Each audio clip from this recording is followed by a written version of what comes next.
Full disclosure, the voice you are listening to now is artificially generated, brought to you by satisphonic.com. See the link in the description for more details. What show failed because someone left the show? The X-Files after Mulder left. Don't get me wrong, I did quite like Agent Doggett and the show's effort to continue, but you're absolutely right. Mulder is Mulder, and you can't have X-Files without him edit.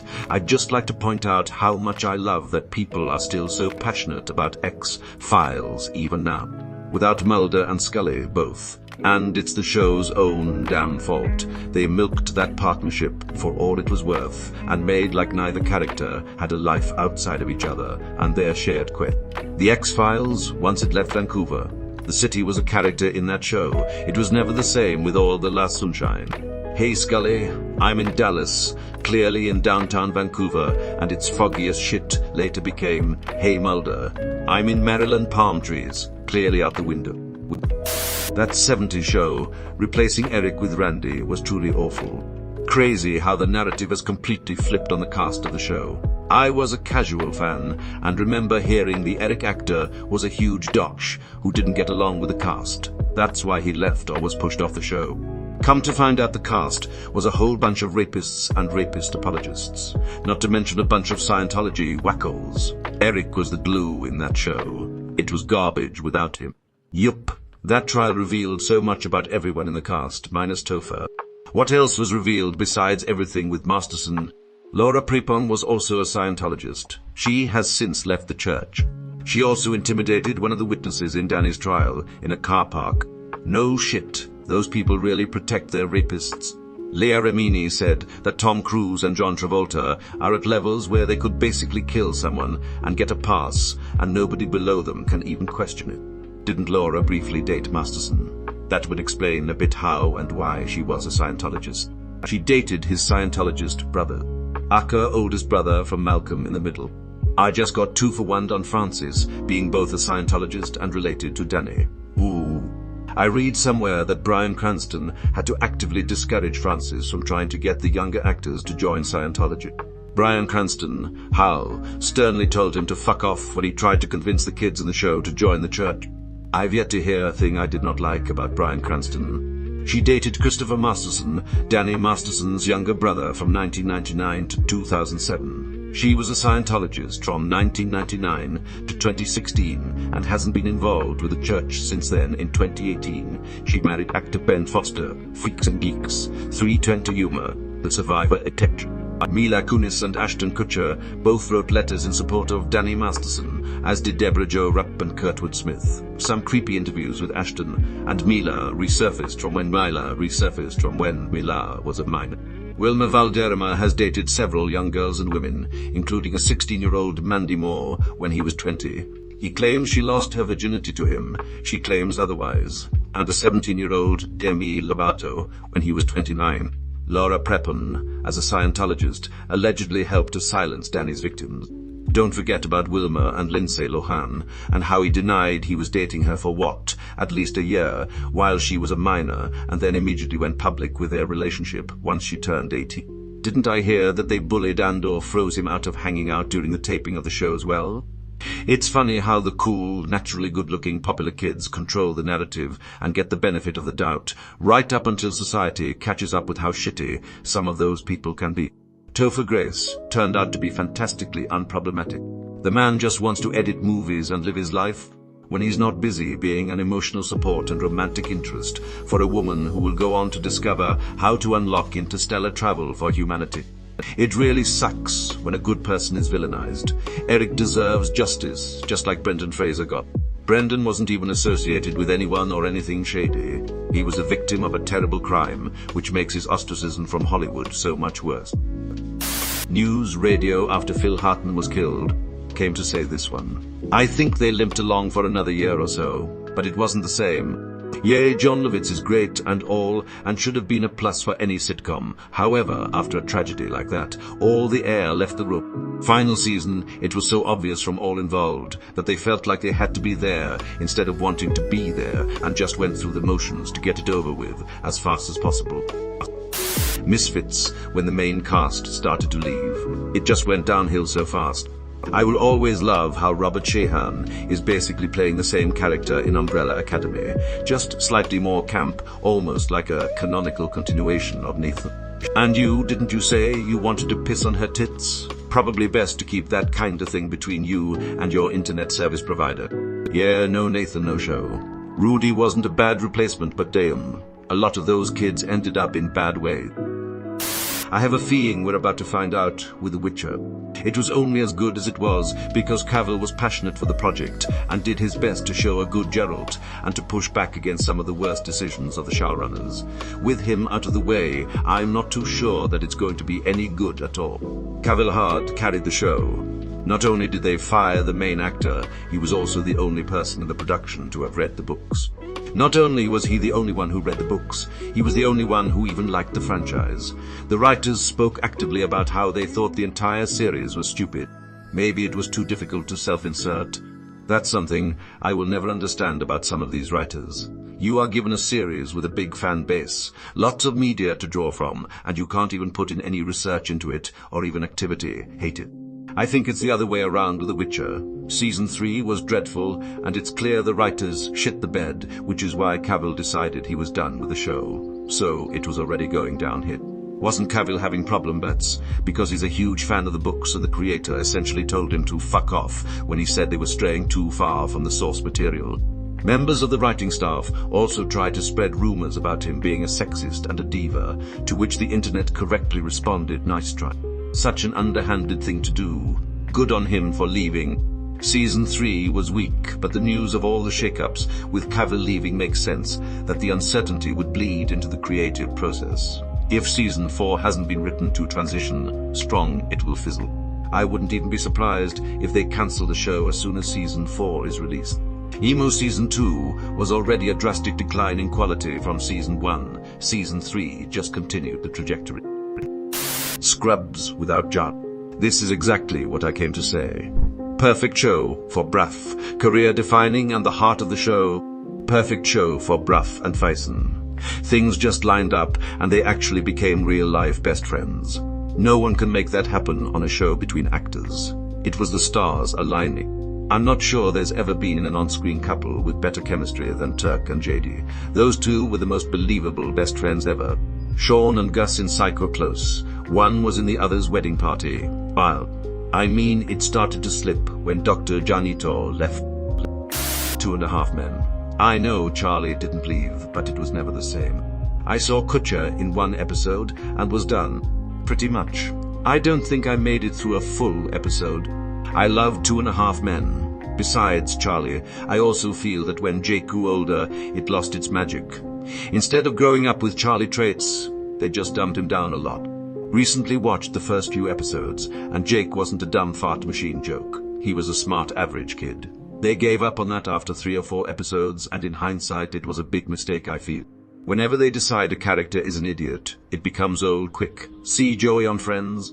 A troubled yet relatively smart kid would have been a good version for him. Makes sense given that his parents' divorce wasn't exactly a great one. Walking Dead ain't Walking Dead without Rick Grimes. A troubled yet relatively smart kid would have been a good version for him. Makes sense given that his parents' divorce wasn't exactly a great one. 8 simple rules for dating my daughter, but John Ritter passed away, so a little different. I mean, the show also played the immediate aftermath of the sudden loss of a loved one in a very open and unapologetic manner. Yea, it handled his death better than any other TV show, with the sudden death of a lead actor, Emo. The episode after his death was heartbreaking, and you could tell that all the actors were actually heartbroken over it too. It was sad, man, but also felt so respectful. It's been years since I've seen that show, but man, this one scene has always stuck with me. After his funeral, Kate is telling her mum about how she doesn't want to sleep in her room tonight, and her mum tells her that's ridiculous because it's her bed. Katie cries out, "It's our bed. I don't know if I'll ever be able to sleep in that bed again." Katie Sagal did such a great job portraying it. Agreed. And I think the show was much better than it had any right to be after Ritter passed. It should have been garbage, but it was okay for a bit. This was a show my family would watch together every week. Ritter's passing was a shock and it wasn't the same. Criminal Minds went downhill after Hotch and Derek left. I'm watching for the first time, and I'm on season 4. It's still quite good, but I can't help but wonder what would have been had Mandy Patinkin stayed around. Gideon had this gravitas about him and portrayed so many emotions through so little words. Still enjoying the show, but Gideon really felt like the main character. The acting from Hotch, Prentice and Reed save it for me now. Hasn't failed yet, but have officially lost all interest in Grey's Anatomy, now that Meredith has left, and I see a lot of others have the same opinion. They are trying so hard to keep the show going with a new batch of interns, but it should have ended a few years ago. I honestly lost interest not long after Dempsey left. For me, it was Christina leaving. I kept watching because the show was there, but now I don't even watch it. Once Upon a Time was already dying a slow death, but the last season, when many of the original cast left, was unwatchable for me. I don't think I made it 10 minutes into the first episode. The Good Wife went to shit after they killed off Will. Likewise with Sweets on Bone. Finding out why they killed Sweets was worse. He wanted to leave the show on good terms because he, the actor, had better offers elsewhere. Writer's-director got bothered and had his character killed. First one that came to mind was that 70s show. When Topher Grace left, it jumped the shark. Rewatched the series last year and boy, oh boy, had it already jumped long before then. I think Eric leaving Donna at the altar, a full season before leaving the actual show, was the point of no return. The writing had been really inconsistent for a while by then, but calling off that wedding was the official sign that they were refusing to develop the characters any further into adulthood and would just keep sleepwalking through the now stale status quo. Grey's Anatomy after most of the OG cast left. Christina, Lexi, Mark, Derek. They need to put that show out to pasture. I came home to my wife watching it the other day and was baffled that it was still on. It has really dug into the soap opera theme. Nothing changes, interchange characters into the same standard tropes. I really thought it went off the rails and ended like a decade ago with a plane crash. I was wrong. House of Cards when Spacey left. A shit person but an amazing actor. Really unfortunate. I stopped watching at the end of season 2. Seemed like a perfect ending. Didn't need any more. I watched it all the way through, but yay, Stu was probably a good place to stop. It's like watching someone struggling to cycle up a hill, and then they finally reach the top, and then you keep watching. It's not terrible, but it lacks the tension that the first 2 seasons had. Sliders after the professor left. Of course, John Rise. Davies left because he felt the writing quality was going downhill, so he was just reading the writing on the wall. It was such a cool concept for a show that just didn't pan out. Craig Ferguson and the Late Show dude was such a charismatic comedic genius, and his replacement was such a moronic buffoon of an imbecile. Ferguson was amazing. It was truly a talk show. He threw away any prepared notes and had a conversation. Often, he'd have to throw in what they were pitching to be there.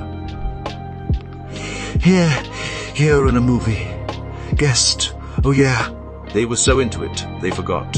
It was 10s across the board. I miss it. Glee after Corey Monteith died. It was generally bad after high school ended, but he was definitely the piece that held them all together. The first season or so was a perfect balance of satire and earnest embrace of theatre kid camp. The jokes were spicier and more self-aware.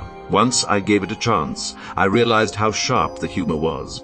Rachel Berry was supposed to be the butt of the joke, not the audience surrogate. After Monteith died, it felt like everything had to be a Sexurine after-school special. I watched it for a few more seasons, but Monteith was the charming straight man, in a comedy sense, not sexuality, that held the storylines together, and those seasons weren't the same. Game of Thrones without George Martin. Top Gear. Clarkson, May and Hammond were the show. The problem with new Top Gear is that they tried to recreate Clarkson, Hammond and May's repartee and humor, but with 7 presenters, only 2 of which were actually interesting to listen to, and 1 of which was universally considered to be insufferable. And you just get too many cooks trying to recreate something that took a decade to perfect in 1 week. Beauty and the Beast tanked when Linda Hamilton left. Ron Perlman was great in that show. Altered Carbon after Joel Kinnaman left. 2 after the character Emma left. I still liked Silicon Valley without T.J. Miller, but it wasn't quite the same. Zach Woods held that show together. The West Wing didn't fail when Aaron Sorkin left, but the quality went down significantly. Key into this, when the Golden Girls ended and spun off into Golden Palace without Bea Arthur. Pains me to say, Superstore. I say this as an Amy fan. The show should have been able to survive without her. The other characters were great as well. Silicon Valley on Habo didn't necessarily fail, but it probably would have been a lot more interesting if Peter Gregory, Christopher Welch, lived. Sadly, he died after the first season. News Radio, when they replaced Phil Hartman with John Lovitz. Nothing against Lovitz, but there really is no replacing Phil Hartman. I always gave Lovitz a pass after finding out he punched Andy Dick in the face, after Dick was making jokes about getting Hartman killed. He didn't punch him in the face, he grabbed his head and slammed it into a bar. Lovitz is a beautiful person. Shameless, Us version, after Emmy Rossum left the show. The show was downhill earlier than that. I think the season Lip goes to college and becomes an alcoholic. At that point, the show just kept repeating its self-destructive themes, and it got wildly repetitive and stale. Early seasons were great. They should have ended after Jimmy left. They slowly failed when Doe, Carol, Mark, Peter left. Daily Show and Jon Stewart. Not only did the show suffer, but the political and current event awareness of an entirely voting demographic declined tremendously. I recall Colbert on his then brand new show talking about people saying Trump would not have won if Stewart hadn't quit The Daily Show, and then cracked that once again everyone blames the Jews.